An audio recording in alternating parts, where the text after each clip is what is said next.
Obviously, the human body is a very literal thing, it's an anatomical thing, but it's also the medium through which we experience the whole world. If we could see inside, it would just be incredibly beautiful and complex and intricate. All of us on the inside are just as individual as we are on the outside.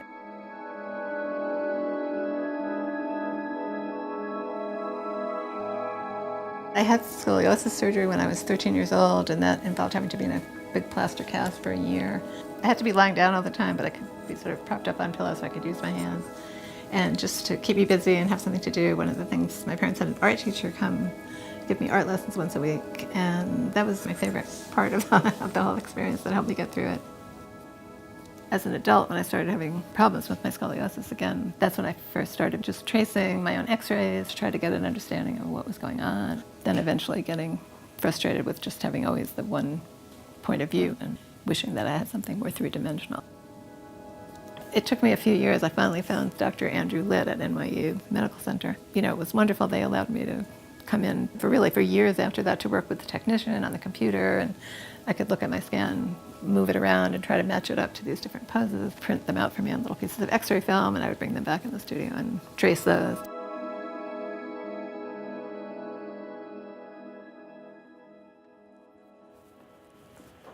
Hi, everyone.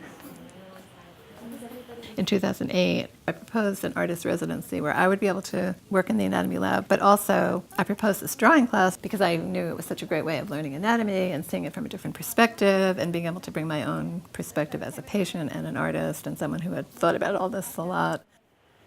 If you want to keep drawing your bones for today, that's fine, but if anybody wants to start drawing from the cadavers, or we're going to maybe bring out some organs from the cadavers, like we have some lungs already set out there. Is there anybody else that hasn't gotten the tour of the cadavers yet?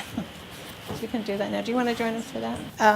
The first year med students have already dissected, as you can see, a lot of it. And they usually start with the thorax, actually, and the abdominal cavity. And this is actually beautiful. Brachial plexus here, if anyone wants to draw that. All these nerves and arteries that come down from the spinal cord down into the arm. You have to recognize they don't look that beautiful at first glance, to put it mildly, but the structures are actually incredibly beautiful. So that's detached now? Can we bring it out? Oh, I didn't detach it, but I can. Yeah, it's pretty easy to just snip it out. Should I bring the heart out? Yeah, bring the heart out there, unless you want to stay in here. And then let me get you an easel. Anyone at the NYU Langone Medical Center can take these classes also. So we have doctors and nurses and scientists and support staff, all kinds of people from the medical center sitting side by side with med students. You know, the only criteria is drawing, and in fact, you know, it's open to any level of drawing skill. When I started my research at the spine lab, I was just constantly at first just looking at x-rays all day. And so I would have these pictures just burned into my head of these x-rays, and I was like, I have to get it out some way. You know, I had no expectations for this class or where it could take me or what it could be. I really wanted to be creative again. In most other art classes, it's always been different techniques, different ways of seeing. In this case, it was more of Laura saying, I'm not as concerned about what the final result is. What I really want to see is looking. And I see the medical students and scientists who are doing this as learning the anatomy intimately in a different way than normally just looking at it, memorizing it, saying, this piece goes here.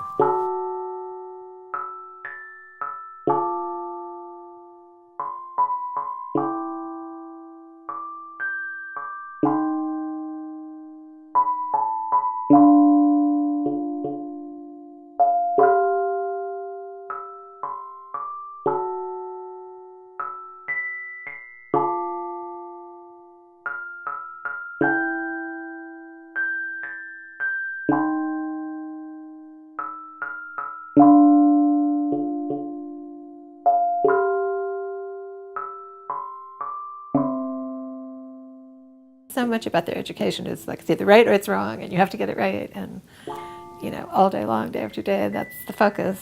And it's actually hard for them to just go with the process and not worry about the end result. And I went into it hoping that I could have maybe a little bit of an influence on a few potential doctors who might think a little bit differently about anatomy, but it still amazes me to find out that it actually does, you know, have that much of an impact on people.